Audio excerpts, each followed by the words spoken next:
سلامونه او نیکې هیلې درنو لیدونکو، نن درته یو ښکلی او د فن نه ډک داستان لرم. تمه ده تر پایه یې وګورئ او زما چینل در سره سبسکرایب کړئ.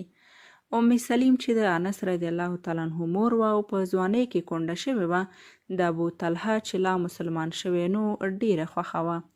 کله چې ابو طلحه د هغې له کونډتوب خبر شو، له خوښۍ یې نږدې و زړه ودرېږي.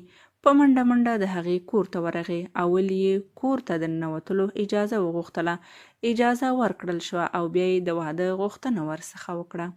ام سلیم رضی الله تعالی عنها ورته وویل: زه ستا سره په نکاح کې ستونزه نه لرم، خو ستره ستونزه دا ده چې زه ستا سره نکاح نشم کولی.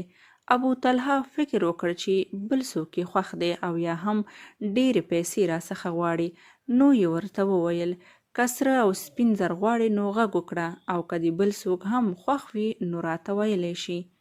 نوموړي ورته وویل: زما او ستا دین جلا دی، تر څو چې مسلمان نشي زه در سره نکاح نشم کولی، او کله چې مسلمان شي نو زما مهر په ډالۍ کې درته بخشش دی.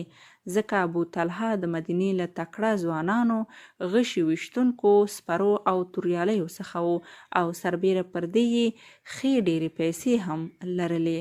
له نکاح وروسته الله جل جلاله د ابو عامر په نامه ښکلی زوی ورکړ.